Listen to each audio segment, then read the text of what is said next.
कुछ नस्ब वक्त के साथ मिट जाते हैं, लेकिन कुछ वंश ऐसे होते हैं जिनके कदम के निशान मिट्टी से नहीं, दिलों से उठते हैं। अवध की जमीन पर एक ऐसा ही वंश था, बिसेन राजपूत।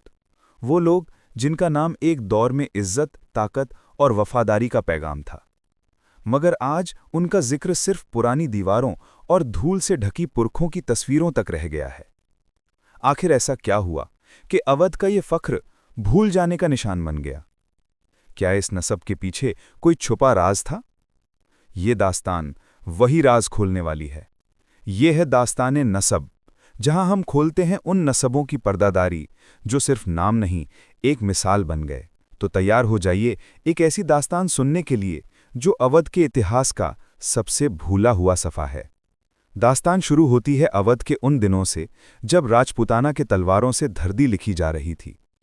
बिसेन वंश का जिक्र पहली बार मिलता है राजा बिस्वा सेन के नाम से, जिन्होंने अपनी वीरता और इंसाफ से इस पूरे क्षेत्र को एक नए दौर में दाखिल किया। उनके नाम से ही बना बिसेन, यानी बिस्वा सेन के वंशज। अवध के जंगल, गोमती के किनारे और राजाओं की गूंजती हवेलियां सब गवाह हैं उन दिनों की जब ये वंश राजनीति नहीं, मर्यादा से राज करता था। लेकिन दास्तान यहां से मुड़ती है, क्योंकि जब ताकत बढ़ती है तो दुश्मनी भी जन्म लेती है। बिसेन राजपूतों के सामने उभरे नए ताकतवर दौर, सल्तनत और फिर मुगलिया हुकूमत। अवध की रियासत में उनका असर कम होने लगा, लेकिन उनका गर्व कभी नहीं। जब दूसरे झुक गए, बिसेनों ने सर उठाए रखा। कहता है एक पुराना लिखित रिकॉर्ड, जब दूसरे तलवार रख रहे थे, बिसेनों ने तलवार उठाई। लेकिन ये दास्तान अब और गहरी होती गई। अवध के अंदर ही एक खामोश जंग शुरू थी, इज्जत और जिंदा रहने के हक की जंग। और इस जंग का सबसे बड़ा जख्म था भूल जाना। इतिहास लिखने वालों ने उनका जिक्र छोड़ दिया, जैसे किसी ने उनका नाम मिटा दिया हो। बिसेन वंश ने अपनी जमीन छोड़ी नहीं, उन्होंने उस पर खून दिया। राजा महेश बिसेन, राजा केसरी बिसेन, ये वो लोग थे जिन्होंने अपनी रियासत बचाने के लिए अपना घर, अपनी जान और अपना नस्ब तक दांव पे लगा दिया। अवध के लोग आज भी कहते हैं उनके किले के नीचे अब भी एक शमा जलती है, वो शमा जो उनके वफादारी और कुर्बानी का निशान है। और जब अंग्रेज आए, बिसेन राजपूत फिर खामोश नहीं बैठे। 1857 के बगावत में उनके तलवार ने फिर एक बार अवध की आवाज दी थी, अवध हमारा था और रहेगा। पर वक्त हमेशा वफादार नहीं होता। बगावत ढक दी गई और उनका नाम फिर इतिहास से मिटा दिया गया। अगले सालों में जब नई सदी आई तो अवध का हर कस्बा बदला, नए नाम, नए नस्ब, लेकिन बिसेन वंश का जिक्र कम होता गया। लेकिन क्या नस्ब सिर्फ लिखित कागजों में रहता है? नहीं, वो रहता है रिवायतों में, उन बुजुर्गों की जुबान पर और उन तलवारों के जख्मों में जो अब भी चमक करते हैं, चाहे हवा में लोहे की बू आ जाए। बिसेन राजपूतों का नारा था, इज्जत से जीना और इज्जत के लिए मरना। और आज भी अवध के कुछ खानदान उस नारा को दिल से महसूस करते हैं, बिना इजहार किए। जब वक्त ने अपनी गर्दिश से सब कुछ बदला, तब भी कुछ चीजें बदली नहीं। वो था बिसेन राजपूतों का गर्व। आज भी उनके वंशज अवध, गोंडा और बहराइच के इलाकों में बसते हैं। किसी के पास तलवार नहीं, लेकिन आंखों में वही रोशनी है जो कभी बिस्वा सेन के पास थी। उनके लिए ये दास्तान सिर्फ इतिहास नहीं, एक विरासत है, और हमारे लिए एक याद दहानी कि नस्ब कभी खत्म नहीं होते, वो सिर्फ वक्त के साए में छुप जाते हैं।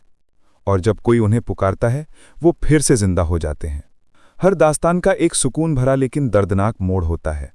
बिसेन वंश के लिए ये मोड़ था अपनी पहचान बचाना।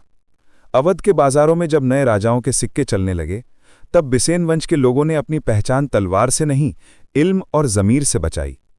उन्होंने मकतब खोले, दरगाहों को सजाया और अपने बच्चों को सिखाया कि नस्ब सिर्फ खून से नहीं, अखलाक और विरासत से जिंदा रहता है।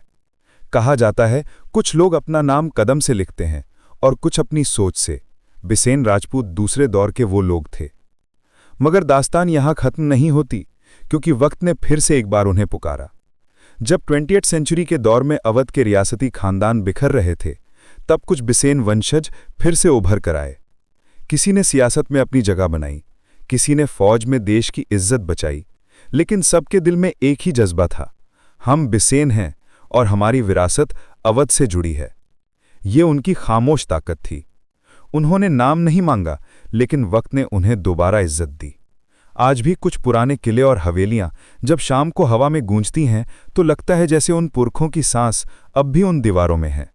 दास्तान का सबसे खूबसूरत हिस्सा वो होता है जब उसका असर आज के इंसान पर महसूस होता है।